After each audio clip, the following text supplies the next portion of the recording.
Shalom, selamat pagi Bapak Ibu yang kasih dalam Tuhan. Kembali kita akan beribadah pada hari ini dengan cara online. Kami percaya bahwa Tuhan ada dimanapun saudara, Bapak Ibu saudara berada di tempat ini, Tuhan hadir. Kita akan mulai ibadah kita pada pagi hari ini.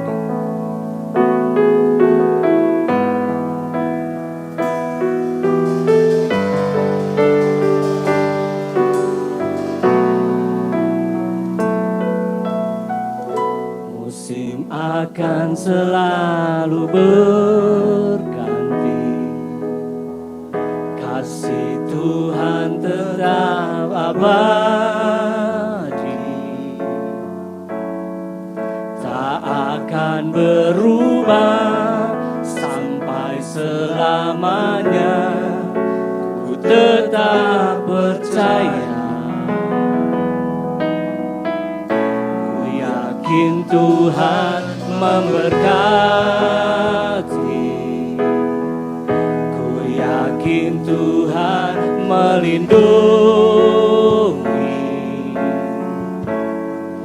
Burung di udara Tuhan pelihara, karena kasih-Nya. Mari katakan Tuhan selalu, Tuhan selalu menolongku, selalu menjagaku. Sehelai rambutku tak akan terjatuh tanpa seizin-Mu. Tuhan selalu menolongku,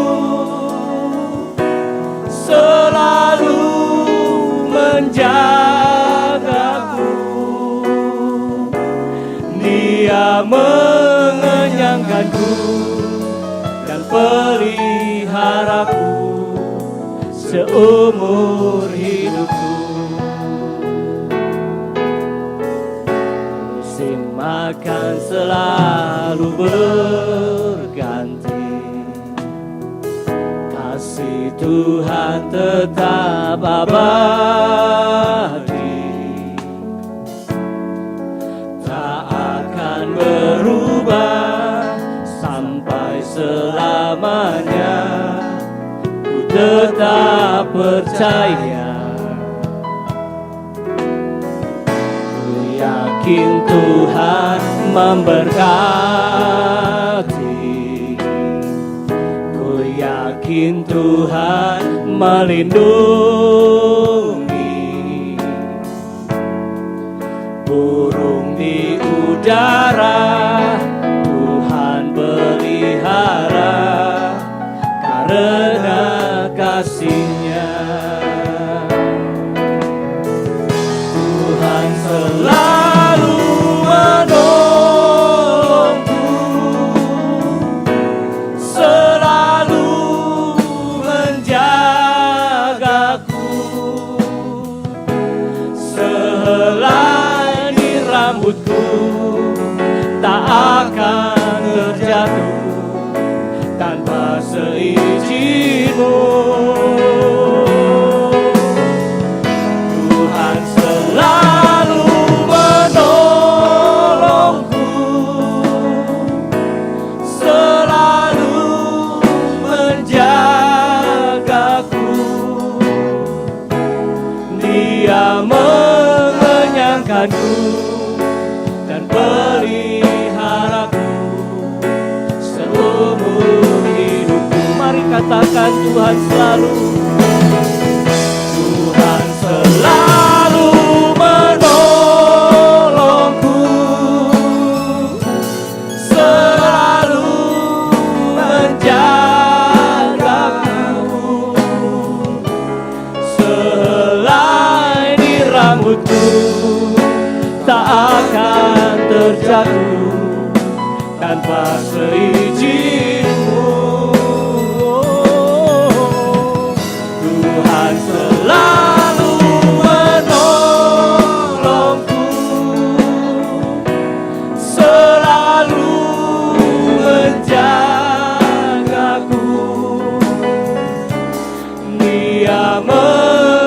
mengenyangkanku dan peliharaku seumur hidupku.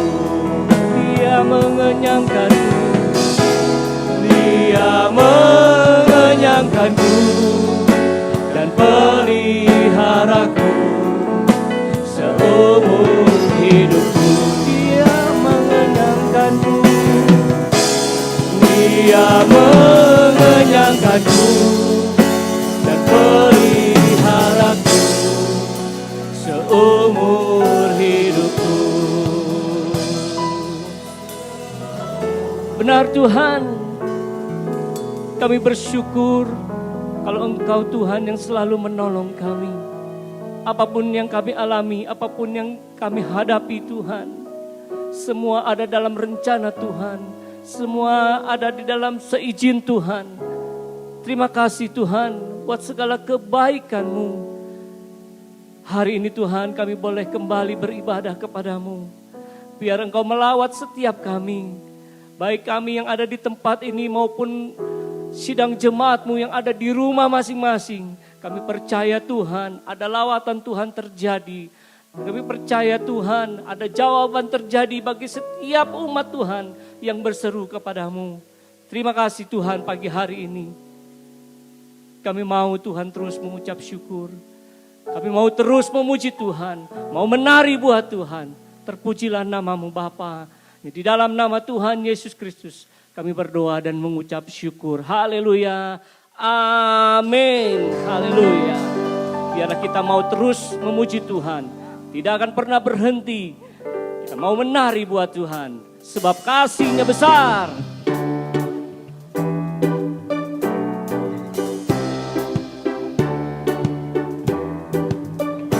Kasih yang begitu besar, lebih kuat dari dosa. Kasih yang menemukanku, selamatkan dan pulihkanku. Ku naikkan syukurku, ku tak akan berhenti memuji, meninggikan nama-Mu selalu, menari memuliakan-Mu. Dibebaskan, dibangkitkan, hidup yang Kau berikan ini hanya untuk-Mu.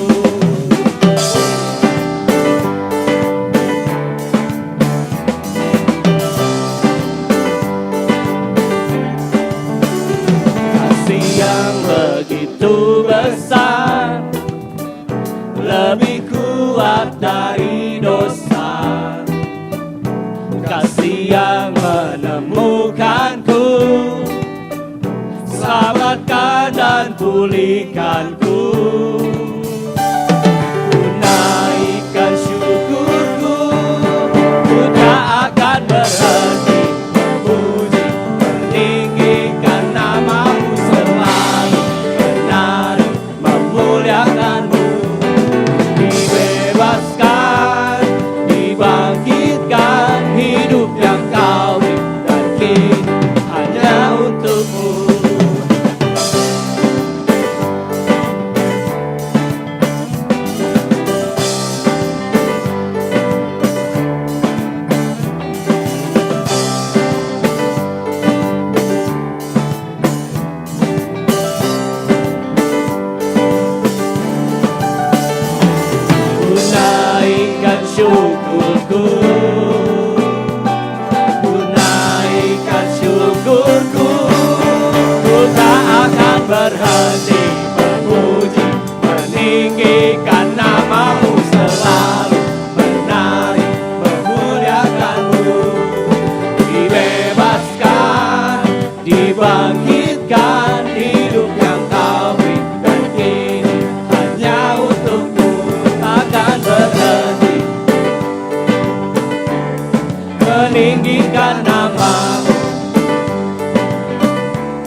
hidupmu. Haleluya. Puji nama Tuhan. Setiap orang yang berjalan di dalam Tuhan pasti akan mendapat berkat yang luar biasa. Haleluya. Dari hari ke hari Tuhan menyertai dan tidak pernah membatalkan janji-janjinya.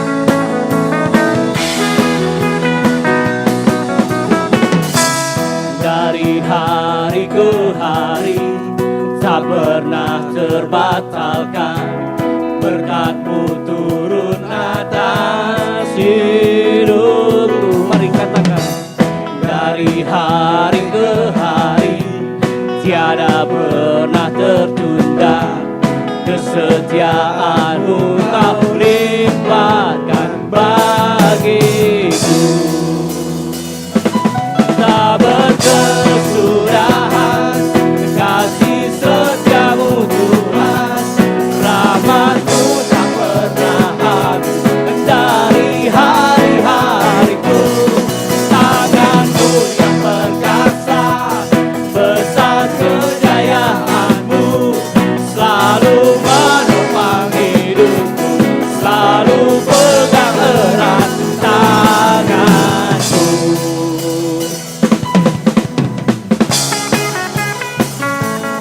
Dari hari ke hari Tuhan selalu menyertai kita.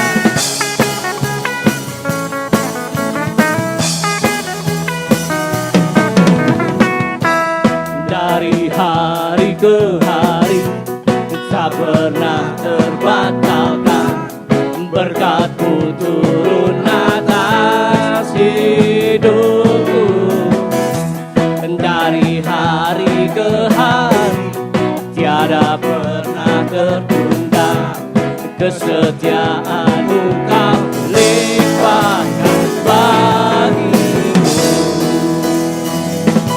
Tak berkesudahan kasih setia-Mu Tuhan, rahmat-Mu tak pernah habis dari hari-hariku. Tangan-Mu yang perkasa, besar kejayaan-Mu, selalu menopang hidupku, selalu pegang erat tangan. Tak berkesudahan kasih setia-Mu Tuhan, rahmat-Mu tak pernah habis dari hari-hariku. Tangan-Mu yang perkasa, besar kejayaan-Mu, selalu menopang hidupku, selalu pegang erat tangan. Kesudahan kasih setia-Mu Tuhan, rahmat-Mu tak pernah habis dari hari-hariku. Tangan-Mu yang perkasa, besar kejayaan-Mu, selalu menopang hidupku, selalu pegang erat tangan. Tak berkesudahan kasih setia-Mu Tuhan, rahmat-Mu tak pernah habis dari hari-hariku. Tangan-Mu yang perkasa, besar kejayaan-Mu, selalu menopang hidupku, selalu pegang erat tangan-Mu.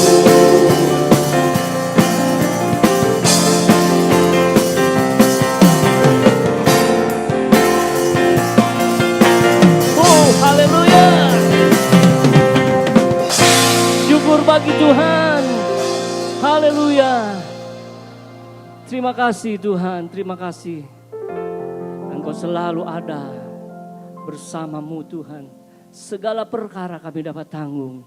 Tiba saatnya kami untuk mendengar sebagian pada firman Tuhan. Engkaulah penolong kami yang setia. Terpujilah nama-Mu Bapa. Haleluya.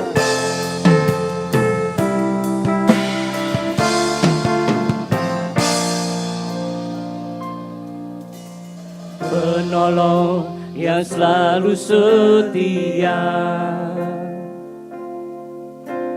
memenuhi keperluanku.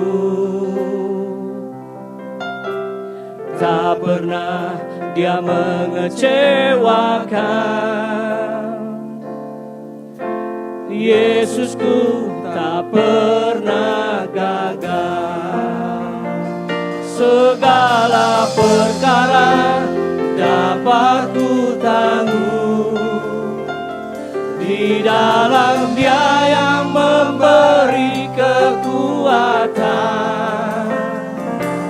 Tuhan Yesus penolong dan sahabat. Tetap percaya Tuhan setia. Dialah penolong kita.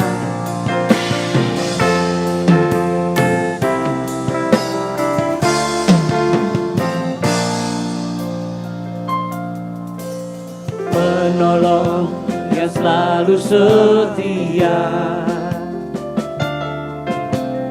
memenuhi keperluanku. Tak pernah Dia mengecewakan. Yesusku tak pernah gagal. Segala perkara dapat ku tanggung di dalam Dia yang memberi kekuatan. Tuhan Yesus penolong dan sahabat. Tetap percaya Tuhan setia. Segala perkara dapat ku tanggung di dalam Dia yang memberi kekuatan. Tuhan Yesus penolong dan sahabat. Tetap percaya Tuhan setia. Filipi 4 ayat yang ke-13 berkata, segala perkara dapat kutanggung bersama Dia yang memberi kekuatan kepadaku. Haleluya. Terima kasih Tuhan. Haleluya.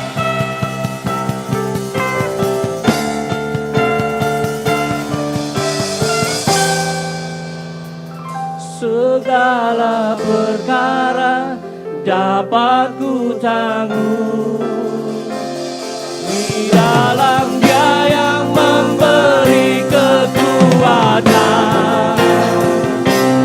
Tuhan Yesus penolong dan sahabat. Tetap percaya Tuhan setia. Tetap percaya Tuhan setia. Tetap percaya Tuhan setia. Haleluya. Terima kasih Tuhan, sebab kami punya Tuhan yang setia. Sebab itu kami mau Tuhan hanya bersandar kepadamu. Segala perkara kami dapat tanggung bersama dengan Tuhan. Engkau yang memberi kekuatan kepada kami. Tiba saatnya Tuhan, sebentar kami akan mendengar firman-Mu. Mari Roh Kudus, biar Engkau buka hati kami, telinga kami Tuhan, untuk kami boleh mendengar firman Tuhan. Kami mau membuka hati kami, telinga kami untuk mendengar suara-Mu, pesan-pesan-Mu melalui hamba-Mu. Urapi kami Tuhan, pakai Tuhan hamba-Mu untuk menjadi saluran berkat bagi setiap kami yang mendengar. Kami boleh melakukan perintah-Mu, firman-Mu Tuhan dalam kehidupan kami. Terpujilah nama-Mu Bapa. Kami serahkan Tuhan seluruh kehidupan kami ke dalam tangan Tuhan. Hanya di dalam nama Tuhan Yesus Kristus Tuhan dan Juru Selamat kami berdoa dan mengucap syukur. Haleluya, yang siap diberkati Tuhan katakan, amin. Shalom Bapak Ibu Saudara yang dikasihi Tuhan. Salam sejahtera dan mengasihi Tuhan kita Yesus Kristus. Minggu ini kita masih bicara tentang kualitas. Saya ingin review sedikit. Minggu pertama kita belajar tentang kualitas diri kita ditentukan dari apa yang ada di dalam diri kita. Minggu kemarin kita belajar tentang kualitas kerajaan. Dan minggu ini judul khotbah saya adalah kualitas yang teruji. Nah, mari kita buka Alkitab kita di dalam Injil Lukas pasal yang ke-6 ayat 46 sampai ayat 49. Injil Lukas pasal yang ke-6 ayat 46 sampai ayat 49. Firman Tuhan mengatakan demikian. Mengapa kamu berseru kepadaku, Tuhan, Tuhan, padahal kamu tidak melakukan apa yang aku katakan? Setiap orang yang datang kepadaku dan mendengarkan perkataanku serta melakukannya, aku akan menyatakan kepadamu dengan siapa ia dapat disamakan. Firman Tuhan mengatakan, ia sama dengan seorang yang mendirikan rumah, orang itu menggali dalam-dalam dan meletakkan dasarnya di atas batu. Ketika datang air bah dan banjir melanda rumah itu tidak dapat digoyahkan, saudara. Karena rumah itu kokoh dibangun. Ayat 49 dikatakan, akan tetapi barang siapa mendengar perkataanku, tetapi tidak melakukannya, ia sama dengan seorang yang mendirikan rumah di atas tanah tanpa dasar. Ketika banjir melandanya, rumah itu segera rubuh dan hebatlah kerusakannya. Nah, saudara dikasih Tuhan, dari ayat yang kita sudah baca dikatakan begini, bahwa tidak menjamin orang Kristen yang suka berseru Tuhan, Tuhan, adalah orang Kristen yang suka melakukan firman Tuhan. Tidak menjamin, saudara, bahwa orang Kristen yang suka bawa-bawa nama Tuhan dalam setiap percakapannya adalah orang Kristen yang gemar melakukan kebenaran firman Tuhan. Tidak menjamin juga hamba Tuhan yang seringkali di mimbar mungkin bilang, Tuhan bicara sama saya, Roh Kudus membisikkan sesuatu kepada saya, adalah hamba Tuhan yang taat melakukan kebenaran firman Tuhan. Perhatikan, saudara, bahwa kualitas orang percaya dalam ketaatan menjalankan firman Tuhan itu tidak ditentukan dari seberapa sering kita berseru memanggil nama Tuhan, seberapa sering kita bicara bawa-bawa nama Tuhan, seberapa sering kita bicara Tuhan bicara sama saya, Tuhan ngomong sama saya, Roh Kudus membisikkan sesuatu kepada saya. Karena tentunya hanya orang itu dan Tuhan yang tahu apa yang dia kerjakan di hadapan Tuhan. Namun pada akhirnya segala sesuatu akan nampak, saudara. Nah, mari kita pelajari bersama-sama dari perikop ini. Tuhan sedang menegur kita semua. Bukan hanya kepada saudara sebagai pendengar, tetapi juga kepada saya yang menyampaikan firman Tuhan. Nah, kalau saya mau ulang sedikit, saudara, Injil Lukas pasal 6 ayat 46 sampai 49 ini ngeling dengan Matius pasal 7 ayat 24 sampai 27. Nanti mungkin Bapak Ibu Saudara boleh baca dan lihat perbandingannya. Tapi kali ini saya ambil dari Injil Lukas, saudara. Nah, apa yang bisa kita pelajari bersama-sama? Judul perikop dari firman Tuhan ini adalah dua macam dasar. Ini menggambarkan dua macam orang Kristen. Dua macam orang percaya. Ada dua tipe, ada dua jenis, ada dua macam orang Kristen, orang percaya. Firman Tuhan katakan mereka sama-sama orang percaya. Orang Kristen sama-sama datang sama Tuhan, sama-sama mendengarkan firman Tuhan, sama-sama mengalami musibah, sama-sama mengalami banjir, air bah, pergumulan, masalah dalam hidup mereka. Namun yang satu kualitasnya berbeda dengan yang lain. Apa yang membedakan mereka? Apa yang membedakan mereka berdua, saudara? Nah, kita lihat tipe yang pertama adalah orang Kristen yang mendengarkan firman Tuhan dan melakukannya. Injil Matius mengatakan dia adalah orang yang bijaksana. Saya baca lagi di dalam ayat yang 47 tadi dikatakan, setiap orang yang datang kepadaku dan mendengarkan perkataanku serta melakukannya, aku akan menyatakan kepadamu dengan siapa ia dapat disamakan. Perhatikan, ada dua hal yang membedakan kualitas mereka. Yang pertama adalah kualitas pendengaran. Orang Kristen tipe pertama memiliki kualitas pendengaran yang jauh lebih baik daripada kualitas pendengaran orang Kristen tipe yang kedua. Kenapa? Dalam terjemahan New English Translation dikatakan, everyone who comes to me and listen. Listen, saudara. Orang Kristen yang pertama ini bukan hanya sekedar mendengar, tetapi dia mendengarkan. Listen, itu berbeda dengan hears. Ya, kalau mendengar ya mungkin kita dengar sesuatu, tapi kita tidak memperhatikan lebih dalam lagi. Tetapi mendengarkan adalah mendengar dengan sungguh-sungguh. Penuh perhatian, fokus, atensi. Saudaraku dikasihi Tuhan, sama seperti kita dengar musik. Melalui headset saudara, atau earphone saudara. Kalau listen to music artinya saudara mendengarkan dengan penuh perhatian. Mungkin saudara memperhatikan setiap liriknya. Memperhatikan komposisi musik dan lagunya. Memperhatikan setiap instrumen yang bisa dimainkan. Atau instrumen yang dimainkan saudara. Bahkan mungkin saudara kepada tahap mencoba untuk menghafal lirik. Mencari arti dari setiap kata demi kata yang dinyanyikan. Mungkin saudara sebagai pemusik juga mencoba untuk mengulik lagu. Chordnya, komposisinya, aransemennya. Itu yang namanya listen to music. Saudara mendengarkan, saudara cerna, saudara pelajari, dan saudara coba untuk lakukan. Bagaimana saya memainkan lagu ini? Sama halnya ketika kita mendengar firman Tuhan, saudara. Mungkin saudara sambil mencatat poinnya, merenungkan kembali, bahkan melakukan setiap firman Tuhan yang disampaikan. Nah, menurut pakar komunikasi bernama Goss, ada 5 tahapan dalam mendengarkan. Yang pertama adalah receiving atau menerima. Ketika saya menyampaikan firman Tuhan, saudara sedang receiving nih. Tapi kalau saudara skip khotbah saya, tahap pertama saja saudara sudah lewati nih, ya. Saudara sudah tahap pertama saja saudara sudah tidak bisa menapakinya, saudara. Tahap yang kedua adalah selain receiving adalah understanding atau memahami, mencoba memahami, mencoba mengerti. Saudara bisa mengerti khotbah saya kalau saudara dengar khotbah saya dari awal sampai akhir, ya. Kalau saudara diajak ngobrol dengan orang lain, keluarga saudara atau suami saudara sedang mengajak ngobrol saudara, saudara bisa memahami perkataan, obrolannya, kalau saudara bisa mendengarkan dari awal sampai akhir. Kemudian yang ketiga, saudara, remembering atau mengingat. Ya. Mengingat itu bisa dilakukan dengan cara ketika kita mendengarkan firman Tuhan, ketika saya berkhotbah, saudara catat khotbah saya. Poin-poin pentingnya apa? Atau saudara bisa dengarkan kembali, karena ini diupload ke YouTube, dan saudara bisa nonton berkali-kali, saudara.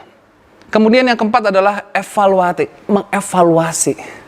Sejauh mana ya kehidupan saya? Sudah sampai mana kehidupan rohani saya? Kemudian yang kelima adalah responding, menanggapi. Nah, ada 5 langkah, saudara, tahapan mendengarkan. Jadi bukan hanya sekedar mendengar. Tapi kita perlu receiving, kita perlu understanding, kita perlu remembering, kita perlu evaluating, kita perlu yang namanya responding, kita perlu merespon, kita perlu menanggapi kebenaran firman Tuhan dengan cara apa? Melakukan kebenaran firman Tuhan. Siapapun pengkhotbahnya, saudara. Nah, yang kedua, apa yang membedakan kualitas mereka? Yaitu kualitas dasar atau kualitas fondasi yang dibangun. Perhatikan sama-sama. Ayat 48.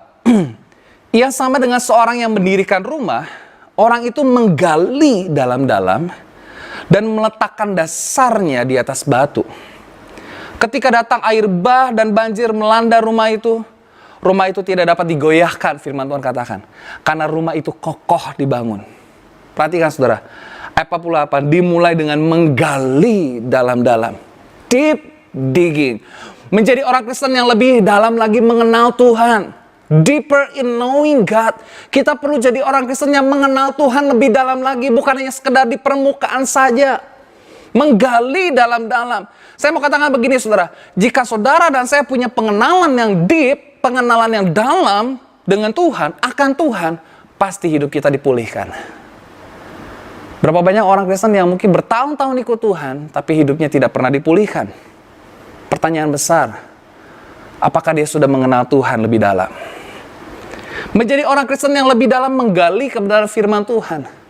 Tidak cukup saudara baca Dulu saya pernah dengar gini, ngerti nggak ngerti, baca. Tapi saya mau katakan, kita harus baca sampai kita juga harus bisa memahami dan mengertinya. Understanding, kita penting sekali understanding, saudara. Karena dengan kita understanding, kita bisa remembering, kita bisa mengevaluasi diri kita. Dan kita bisa merespon dengan benar kebenaran firman Tuhan. Menjadi orang Kristen yang lebih dalam membangun keintiman dengan Tuhan. Mari, saudara, di situasi pandemik seperti ini, Tuhan izinkan kita berada di rumah, mungkin hampir seharian kita berada di rumah. Work from home, learn from home, ya. Kita lakukan sesuatu, kita lakukan banyak hal di rumah. Mari gunakan waktu dengan sebaik mungkin. Untuk apa? Membangun keintiman dengan Tuhan. Mari kita memuji Tuhan, mari kita menyembah Tuhan, kita bangun hubungan dengan Tuhan lebih dalam lagi. Deep intimacy dengan Tuhan, saudara. Lalu menjadi orang Kristen yang lebih dalam mengasihi Tuhan. Deeper in love sama Tuhan. Saya mau katakan orang Kristen yang punya kedalaman rohani, yang dalam mengenal Tuhan. Dia dalam mengasihi Tuhan. Lebih lagi mengasihi Tuhan, lebih dalam lagi membangun keintiman dengan Tuhan, lebih dalam lagi belajar firman Tuhan, lebih dalam lagi untuk mempraktekkan kebenaran firman Tuhan, pasti hidupnya diubahkan, pasti hidupnya dipulihkan, pasti hidupnya akan mengalami mujizat dan pertolongan Tuhan. Kemudian soal perhatikan ayat 48 tadi, bukan hanya menggali dalam-dalam, tetapi meletakkan dasar di atas batu. Laid foundation on the rock. Tentunya semakin dalam engkau menggali, perhatikan, semakin dalam engkau menggali, semakin dalam juga engkau meletakkan fondasi. Tentunya untuk mendirikan rumah yang kokoh, seperti gereja kita, ya 4 lantai kurang lebih, pastinya fondasinya sangat dalam. Semakin tinggi bangunan yang akan kita bangun, dirikan, atau semakin tinggi rumah yang akan kita dirikan, semakin dalam juga fondasi atau dasar yang akan kita letakkan, saudara. Tentunya, semakin dalam fondasi atau dasar yang kita letakkan, semakin mahal juga biayanya. Nah, orang Kristen yang menggali dalam-dalam dan meletakkan dasar di atas batu, meletakkan fondasi di atas batu, adalah orang-orang Kristen yang berani bayar harga buat Tuhan. Mari Bapak Ibu Saudara kasih Tuhan. Mari kita jadi anak-anak Tuhan yang berani bayar harga buat Tuhan. Orang yang demikian tidak hitung-hitungan sama Tuhan. Tidak hitung untung rugi buat Tuhan. Seperti khotbah saya di minggu lalu dikatakan, ada kualitas, ada harga. Ya, semakin bernilai kualitasnya, semakin tinggi kualitasnya tentunya semakin mahal juga. Harga yang harus kita bayar, saudara. Nah, Bapak Ibu Saudara kasih Tuhan, orang Kristen yang pertama, dia memiliki kualitas pendengaran yang jauh lebih baik, mendengarkan. Dan fondasinya, dia gali dalam-dalam. Dia meletakkan dasarnya di atas batu. Nah, kita lihat yang tipe yang kedua, saudara. Orang Kristen yang hanya mendengar firman Tuhan, namun tidak melakukannya, kata firman Tuhan. Ayat 49, saya akan bacakan. Akan tetapi barang siapa mendengar perkataanku, tetapi, perhatikan, tidak melakukannya, ia sama dengan seorang yang mendirikan rumah di atas tanah. Perhatikan, di atas tanah tanpa dasar. Ketika banjir melandanya, rumah itu segera rubuh dan hebatlah kerusakannya. Kualitas pendengaran orang Kristen tipe yang kedua dikatakan, dalam terjemahan New English Translation dikatakan gini, but the person who hears. Orang Kristen tipe kedua dia hanya mendengar saja. Hears the music. Saya kasih contoh. Misalnya saudara mendengar lagu. Saudara mungkin hanya sebatas mendengar lagu, alunan musiknya, komposisinya, tapi tanpa saudara memperhatikan lebih jauh bagaimana aransemennya. Atau saudara mungkin tidak sampai kepada tahap menghafal lirik. Atau mencari makna dari setiap liriknya. Saudara tidak peduli dengan komposisi, yang penting saudara bisa enjoy, saudara. Saudara bisa joget mungkin, mengikuti iramanya. Nah, mungkin saudara mendengar musik sambil memasak. Bisa saja kita mendengar musik sambil jalan pagi, bisa saja. Atau mungkin kita mendengar musik sambil nge-gym. Mendengar musik sambil work from home. Mendengar musik sambil baca buku. Mendengar musik sambil tidur-tiduran. Atau mendengar musik sampai mungkin ketiduran juga, saudara. Makanya tidak heran, tidak sedikit bahwa di gereja ada jemaat Tuhan juga yang dengar firman Tuhan sampai ketiduran. Tidak sedikit loh. Sudah pasti ia hanya mendengar, saudara. Perhatikan, Bapak Ibu Saudara kasih Tuhan. Kualitas pendengaran kita itu penting. Ketika kita cuma mendengar saja, maka firman Tuhan itu mungkin akan berlalu begitu saja. Tapi kalau kita mendengarkan, ada 5 tahapan yang tadi kita sudah pelajari di awal. Kita akan mengalami proses pemulihan dalam hidup kita. Mendengar firman Tuhan, namun mungkin tidak mencatat. Mendengar firman Tuhan, mungkin tidak menyimak lebih jauh poin-poin yang disampaikan. Ya, waktu masih kita ibadah di gereja bersama-sama, bukan online seperti ini, ada ungkapan gini, ya, kalau ditanya, tahu nggak khotbahnya apa judulnya? Belum sampai keluar pintu gerbang gereja aja udah lupa. Waduh, judul loh saudara, bukan poin khotbah ya. Baru keluar dari pintu gerbang gereja aja udah lupa. Berarti dia cuma mendengar, tidak mendengarkan, tidak memperhatikan. Ya. Nah, saya ingin bagikan sesuatu buat saudara. Seperti di masa sesi ibadah online seperti ini, saya bisa melihat secara statistik persentase viewers yang melihat acara ibadah online dari awal sampai akhir. Atau hanya mungkin beberapa menit saja melihatnya. Ya, ada rentang usia, gender yang melihatnya bisa dikalkulasikan semuanya melalui aplikasi. Aplikasi YouTube Studio. Kebetulan karena saya jadi admin YouTube channelnya, saya bisa lihat saudara. Saya bisa lihat grafiknya. Ya, sebagai contoh, ibadah online tanggal 10 Mei yang kemarin, ini per tanggal hari kemarin ya, berapa hari yang lalu ya, hari Rabu. Dengan jumlah viewers 296 orang. 296 orang. Durasinya 53 menit 49 detik. Ya. Ini beberapa hari yang lalu. Nah, total waktunya adalah 3.603 menit. Jadi dari 296 orang viewers ya, yang menyaksikan itu dikalikan dengan mereka berapa lama mereka menonton, itu totalnya 3.603 menit. Jika saya bagi antara total jumlah waktu dengan jumlah viewers, 3.603 menit dibagi 296 orang viewers, maka akan dihasilkan rata-rata satu orang itu menyaksikan 12 menit 17 detik. Rata-rata satu orang. Tetapi kalau saya bagi berdasarkan dengan durasi video ibadahnya, jadi 3.603 menit dibagi 53,49. Saya bulatkan jadi 53 saja. Sama dengan 67,98. Artinya kurang lebih hanya 68 orang yang menyaksikan video atau upload ibadah online dari awal sampai akhir. Kurang lebih hanya 68 orang, saudara. Ya, saya berterima kasih dengan 68 orang ini yang masih mendengarkan firman Tuhan atau ibadah dari praise and worship sampai firman Tuhan. Dari awal sampai akhir, saudara bisa dengarkan. Hal ini saya sampaikan bukan maksud untuk menghakimi setiap kita, namun mengingatkan setiap kita. Bahwa saat-saat ini adalah saat di mana tidak memungkinkan buat setiap kita untuk beribadah secara langsung di gereja. Namun pergunakan waktu-waktu yang ada, momen-momen yang ada.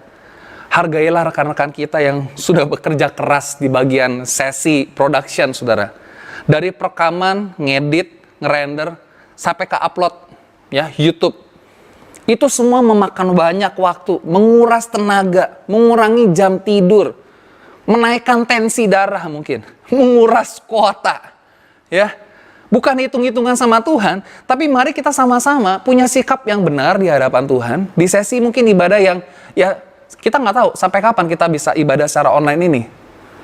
Kapan kita bisa ibadah kembali bersama-sama. So perhatikan, karena pada waktu nanti kita ibadah kembali bersama-sama, saudara nggak bisa skip praise and worship. Saudara nggak bisa. Ketika saudara datang ke gereja, aku nggak mau denger praise and worship-nya, saudara skip. Saudara nggak bisa, saudara. Mari kita bangun sikap, ya, dengan cara yang benar di hadapan Tuhan. Sikap hati yang benar di hadapan Tuhan. Karena firman Tuhan mengatakan bahwa pergunakanlah waktu yang ada, saudara. Efesus pasal 5 mengatakan bahwa pergunakanlah waktu yang ada. Karena hari-hari ini adalah jahat. Mari kita mempergunakan waktu. momen-momen kesempatan kita untuk ibadah di rumah, melakukan sesuatu di rumah. Saudara bisa memuji Tuhan, menyembah Tuhan. Saudara bisa praise and worship di rumah. Saudara bisa dengar firman Tuhan di rumah saudara. Mari kita pergunakan waktu yang ada. Nah, yang kedua saudara, kualitas fondasi. Ya, kalau tadi kualitas pendengarannya, orang Kristen yang kedua dia cuma mendengar, tapi tidak sampai menyimak atau lebih dalam lagi mendengarkan kebenaran firman Tuhan. Yang kedua, kualitas fondasinya seperti apa? Dikatakan di bagian yang ayat 49 bagian B, ia sama dengan seorang yang mendirikan rumah di atas tanah tanpa dasar. Ketika banjir melandanya, rumah itu segera rubuh dan hebatlah kerusakannya. Bayangkan, tanpa dasar, tanpa fondasi, without foundation, saudara. Tanpa dasar, tanpa menggali dalam-dalam. Tanpa dasar artinya tanpa kedalaman akan pengenalan akan Tuhan. Tanpa dasar artinya tanpa usaha yang lebih dalam lagi untuk menggali kebenaran firman Tuhan. Tanpa dasar artinya tanpa kerinduan untuk membangun keintiman dengan Tuhan. Tanpa dasar. Kemudian apa dikatakan? Mendirikan di atas tanah, bukan di atas batu. Nah, what is different between them? Apa perbedaan dari kedua orang percaya ini? Kualitas mereka seperti apa? Apa yang diperlihatkan? Perhatikan, kualitas yang teruji adalah kualitas orang percaya yang menggali dalam-dalam. Perhatikan saudara. Kualitas orang percaya yang teruji adalah kualitas di mana mereka meletakkan dasarnya di atas batu. Ketika mereka mendengarkan firman Tuhan dan melakukan firman Tuhan. Batu ini juga bicara tentang Kristus. Ajaran para rasul, saudara. Terlihat ketika datang masalah, air bah, pencobaan dan ujian, pergumulan dalam hidup mereka. Ini memperlihatkan kualitas mereka. Perhatikan saudara, ketika orang percaya yang pertama ini, mereka menggali dalam-dalam, meletakkan dasar di atas batu ketika banjir, air bah melanda rumah mereka. Perhatikan. Saudara, ketika kita sungguh-sungguh sama Tuhan, itu bukan berarti kita sedang menghindarkan masalah dalam hidup kita. Masalah bisa datang kapan saja, saudara. Seperti hujan, seperti air bah itu bisa datang kapan saja.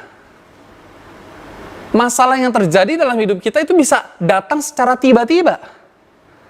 Tapi orang yang menggali dalam-dalam, meletakkan dasarnya di atas batu, dia mendengarkan firman Tuhan, melakukannya dengan baik, dikatakan tidak dapat digoyahkan. Pada waktu air bah, banjir, pergumulan melanda hidupnya, kita mengatakan dia menjadi orang Kristen yang tidak dapat digoyahkan. Tetap kokoh, saudara. Tetap kokoh, tidak bergeser sedikit pun. Nah, di dalam Kolose pasal yang kedua ayat yang ke-7 dikatakan gini, hendaklah kamu berakar di dalam Dia dan dibangun di atas Dia. Hendaklah kamu bertambah teguh dalam iman yang telah diajarkan kepadamu dan hendaklah hatimu melimpah dengan syukur. Perhatikan, hendaklah kamu berakar, rooted di dalam Dia, dibangun di atas Dia. Hendaklah kamu bertambah teguh dalam iman, saudara. Kita harus bertambah teguh dalam iman. Yang telah diajarkan oleh kebenaran firman Tuhan yang diajarkan kepada kita, saudara. Sedangkan apa yang terjadi dengan orang Kristen tipe yang kedua? Alkitab mengatakan, karena dia tidak menggali dalam-dalam, tidak meletakkan dasar, tidak punya dasar, meletakkannya atau membangunnya di atas tanah, akibatnya tidak kokoh. Akibatnya tidak kokoh, mudah tergoyahkan. Ketika masalah datang, banjir datang, pergumulan datang, sakit penyakit datang, firman Tuhan katakan apa? Maka segera roboh. Rumah itu roboh, hebatlah kerusakannya. Perhatikan saudara, ada prinsip more is less and less is more. Orang Kristen yang mendengarkan dan melakukan firman Tuhan menunjukkan bahwa di awal ia rela menggali dalam-dalam. Di awal ia rela bayar harga buat Tuhan. Di awal ia punya usaha yang lebih untuk mengenal Tuhan. Di awal ia sudah melakukan tindakan pencegahan. Hasilnya apa? Semua usahanya terbayarkan. Karena apa yang dikerjakan yang membuahkan hasil. Usahanya tidak sia-sia, saudara. Ketekunannya, pengenalannya akan Tuhan, itu menjadi kekuatannya di saat-saat kesukaran, masalah, pergumulan, sakit penyakit melanda dalam hidupnya. Perhatikan, imannya tidak gagal. Tuhan mau setiap kita, iman kita tidak gagal. Imannya tidak menjadi lemah. Perhatikan saudara, kalau orang Kristen, tipe yang pertama, orang Kristen yang menggali dalam-dalam. Dia punya pengenalan yang benar akan Tuhan. Dia mencari Tuhan dengan sungguh-sungguh. Dia mendengarkan firman Tuhan dengan sungguh-sungguh. Imannya tidak menjadi lemah di saat masalah, pergumulan, sakit penyakit melanda hidupnya. Imannya tidak gugur. Imannya tetap kokoh. Imannya tidak bergeser sedikit pun. Imannya tidak tergoncangkan. Tidak mengalami kerusakan sedikit pun, saudara. Hasilnya apa? Ini dia, kualitas yang teruji. Tetapi berbeda sekali dengan orang Kristen yang kedua. Prinsip less is more, saudara. Karena ingin mudah, nggak mau bayar harga, nggak mau susah-susah, nggak mau capek buat Tuhan, nggak mau berusaha lebih dalam lagi menggali kebenaran firman Tuhan, nggak mau berusaha untuk membangun keintiman dengan Tuhan, saudara. Tidak bertekun sama Tuhan. Akibatnya apa? Dia harus bayar mahal. Harus bayar mahal di akhir. Karena ada kerugian yang perlu ditanggung. Ketika sakit, masalah, pergumulan, apapun yang dia hadapi, melanda hidupnya, mudah sekali imannya goyah. Mudah sekali imannya menjadi lemah. Mudah sekali imannya menjadi gugur. Mudah sekali imannya digoncangkan. Bahkan mungkin mudah sekali untuk meninggalkan Tuhan. Nah, Bapak Ibu Saudara kasih Tuhan. Hari ini kita belajar. Tuhan mau merindukan setiap kita. Bahwa kita punya kualitas yang teruji di hadapan Tuhan. Dengan apa, saudara? Mari kita mendengarkan dengan sungguh-sungguh. Dan juga melakukannya. Kita punya kualitas pendengaran yang baik. Bukan yang sekedar mendengar. Ya, tadi di bagian awal saya sudah katakan ada 5 tahapan. Untuk kita bisa mencapai pemahaman yang benar akan Tuhan. Ya, pakar komunikasi sudah memberitahukan kepada kita tentang 5 tahapan itu. Mari kita lakukan dalam kehidupan kita. Dalam ketika kita mendengarkan firman Tuhan. Atau saudara sedang mendengar curhatan teman saudara, rekan saudara, suami saudara, pasangan saudara. Supaya kita bisa memahami, kita bisa mengerti. Supaya kita tidak membangun asumsi juga saudara dalam kehidupan kita. Mari. Banyak orang Kristen itu hidup di dalam asumsi. Karena nggak kenal Tuhan, dia punya asumsi yang buruk tentang Tuhan. Sama juga dengan orang lain. Karena kamu tidak kenal dia dengan baik, ada kalanya kita berasumsi yang buruk tentang orang lain. Kenapa asumsi itu bisa ada? Karena kita tidak mengenal lebih dalam lagi orang itu. Sama juga kita dengan Tuhan.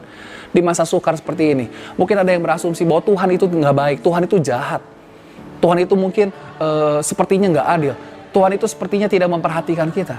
Kita akan membangun asumsi demi asumsi yang buruk, yang negatif tentang Tuhan. Kenapa? Karena kita tidak mengenal Tuhan lebih dalam. Mari Bapak Ibu Saudara yang kasih Tuhan, kita rindukan setiap kita punya kualitas yang teruji. Oleh kualitas pendengaran kita dan kualitas fondasi, di mana kita harus menggali dalam-dalam. Meletakkan dasar di atas batu. Supaya apa? Setiap kita boleh mengalami kemenangan daripada Tuhan. Ketika masalah datang, masalah mungkin datang, masalah bisa datang kapan saja. Tetapi kalau kita meletakkannya di atas dasar yang kuat, kita punya pengenalan yang benar akan Tuhan. Masalah itu tidak akan menghanyutkan iman kita, tidak akan menggoyahkan, tidak akan menggoncangkan iman kita. Tapi kita akan semakin kokoh di hadapan Tuhan. Amin saudara. Tuhan Yesus berkati. Mari kita berdoa. Bapa di sorga, Bapa yang kami kenal di dalam nama Yesus. Kami bersyukur Tuhan dan terima kasih. Tuhan baik buat setiap kami. Kami boleh diingatkan kembali. Kami boleh ditegur kembali oleh kebenaran firman Tuhan. Mungkin firman Tuhan ini cukup keras buat setiap kami Tuhan. Tapi biarlah firman Tuhan ini boleh menjadi bagian dalam hidup kami Tuhan. Mengajarkan setiap kami, biarlah kami menjadi orang Kristen yang punya kualitas yang benar di hadapan Tuhan. Kualitas yang teruji di hadapan Tuhan. Kami mau menggali dalam-dalam kehidupan rohani kami. Kami ingin meletakkan dasar, fondasi di atas batu. Kokoh Tuhan. Kami ingin menjadi orang Kristen yang bukan hanya mendengar saja, tapi kami menjadi orang Kristen yang menjadi pelaku firman Tuhan. Menjadi pelaku firman Tuhan yang sejati. Karena kami percaya ketika kami mendengar dan melakukan firman Tuhan dengan benar di hadapan Tuhan, hidup kami dipulihkan, hidup kami diubahkan, hidup kami akan mengalami pertolongan, hidup kami akan mengalami mujizat daripada Tuhan, dan kami akan dihindarkan, dijauhkan dari asumsi yang negatif tentang Tuhan. Ampuni setiap kami Tuhan, mungkin seringkali kami punya asumsi yang negatif tentang Tuhan. Kami berpikir Tuhan tidak adil, Tuhan tidak sayang lagi sama kami, Tuhan tidak lagi perhatian sama kami. Dengan wabah pandemi seperti ini, sepertinya Tuhan tidak ada di tengah-tengah setiap kami Tuhan. Tapi ketika kami punya pengenalan yang benar, kami boleh lebih dalam lagi mengasihi Tuhan, lebih dalam lagi Tuhan membangun keintiman dengan Tuhan. Kami akan terus dibukakan rahasia oleh Tuhan. Kami akan disingkapkan apa yang belum kami terlihat, yang belum bisa kami lihat Tuhan, yang belum bisa kami jangkau. Tuhan boleh nyatakan buat setiap kami Tuhan. Ampuni kami juga Tuhan, mungkin seringkali kami punya asumsi yang negatif tentang orang lain. Karena kami mungkin kurang mengenal mereka Tuhan. Seringkali pikiran kami dipenuhi dengan hal-hal yang negatif. Ampuni setiap kami Tuhan. Ubahkan kami Tuhan. Firman Tuhan yang kami dengar, biarlah tidak berlalu begitu saja, tapi boleh jadi kekuatan. Mungkin hari-hari ini Tuhan, situasi tidak menentu, tidak menguntungkan bagi setiap kami. Namun kami berdoa Tuhan, biarlah jemaat Tuhan, anak-anak Tuhan dimanapun mereka berada, secara khusus jemaat Tuhan Gereja Bethel Tabernakel dari Yesus, mereka terus boleh dikuatkan oleh Tuhan. Mereka boleh terus menjadi orang Kristen yang kokoh, iman mereka tidak goyah, iman mereka tidak tergoncangkan, iman mereka tidak menjadi luntur, iman mereka tetap berpengharapan di dalam Tuhan, punya iman yang kuat, kokoh di hadapan Tuhan. Terima kasih Bapa. Mungkin ada di antara sidang jemaat Tuhan yang sedang mengalami kesusahan. Bila Roh Kudus berikan penghiburan buat setiap mereka. Ada yang sedang sakit Tuhan, Tuhan jamah, Tuhan sembuhkan. Yang lemah dikuatkan, yang terikat dilepaskan, yang terbelenggu dibebaskan Tuhan. Biarlah firman Tuhan melalui pujian dan penyembahan yang kami sudah naikkan di hadapan Tuhan boleh jadi berkat buat setiap kami. Boleh membangun iman kami, boleh menggugah hati kami, boleh terus menguatkan kami di masa-masa sukar. Karena kami tahu, kami percaya, kami punya Tuhan yang tidak akan pernah meninggalkan kami Tuhan. Terima kasih Bapak, terima kasih Tuhan. Anugerah Tuhan boleh terus tercurah buat kehidupan kami. Terima kasih Bapak. Kami sudah dengar firman Tuhan, bila firman Tuhan boleh jadi bagian dalam kehidupan kami. Dan kami mau terima berkat daripada Tuhan. Mari kita angkat tangan kita untuk terima berkat daripada Tuhan. Tuhan memberkati engkau dan melindungi engkau. Tuhan menarik engkau dengan wajahnya dan memberi kau kasih karunia. Tuhan menghadapkan wajahnya kepadamu dan memberi kau damai sejahtera. Kiranya segala berkat ini turun dari Allah Bapa, kasih karunia daripada Tuhan kita Yesus Kristus, persekutuan dengan Roh Kudus menyertai saudara mulai dari hari ini sampai Maranatha Tuhan Yesus datang kedua kalinya. Di dalam nama Yesus, haleluya. Amin.